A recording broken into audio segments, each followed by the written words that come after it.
এইবার এসে একটানা অনেক দিন শ্বশুরবাড়িতে থাকলাম, চলে যাওয়ার সময় হয়ে গেছে। আজকে আমরা ঢাকা চলে যাব। সকাল থেকেই গুড়ি গুড়ি বৃষ্টি, একটু ওয়েট করতেছিলাম যে ওয়েদারটা ঠিক হয় কিনা, রোদ ওঠে কিনা, তারপর রওনা করব। যেহেতু বাইকে যাব, এর জন্য একটু দেখি, পরেই রওনা করি। তো বাড়ি থেকে আমরা বের হয়েছিলাম 12টার দিকে, আর এখন আছি পদ্মা সেতুতে।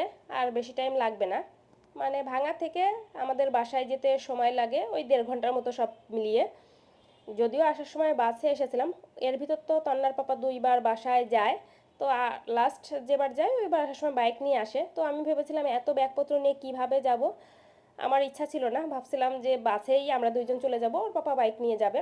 কিন্তু পরে বাইকেই যাচ্ছি। যেহেতু বাইকে আমার এত লং জার্নি করা হয় না, বাইকে এই যে লং জার্নি যখন করি বেশ কষ্ট হয়ে যায়। তো পদ্মা সেতু পার হয়ে একটু ব্রেক নিলাম, আর পারছি না, পুরো শরীর একদম ব্যথা হয়ে গেছে। তো তারপর একটা চায়ের দোকানে বসলাম, চা খেলাম, চিপস, তন্নাশোনা আইসক্রিম খেলো। ওই 30 মিনিটের মতো একটু বসেছিলাম, তারপর একটু হাঁটাচলা করলাম, আবার রওনা করেছিলাম। যেহেতু ঈদের পরপরই আমরা চলে এসেছিলাম, রোড ছিল একদম ফাঁকা, তেমন একটা গাড়িও ছিল না। এই রোডে যদিও যানজট হয় না, কিন্তু প্রচুর গাড়ির চাপ থাকে, কিন্তু তেমন ছিল না।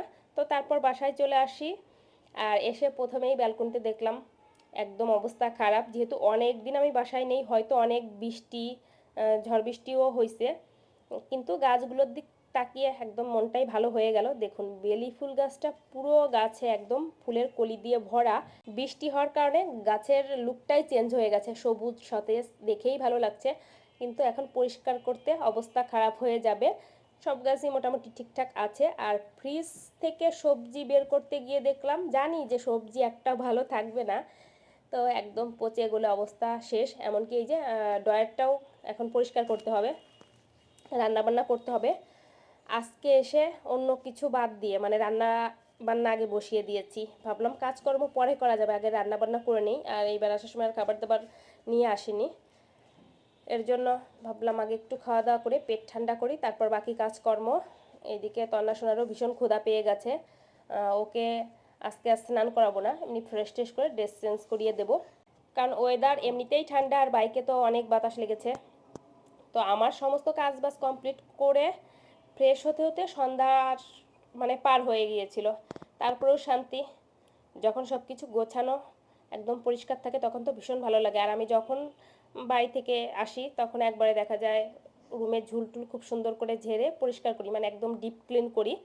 মানে আজকের কাজ কালকের জন্য আর বাঁধিয়ে রাখি না, ভাবি যে একটু কষ্ট হলেও একদিনেই করব, পরের দিন আমি রেস্ট করব। এখন আস্তে ধীরে বাকি জামা কাপড়গুলো পরিষ্কার করতে হবে।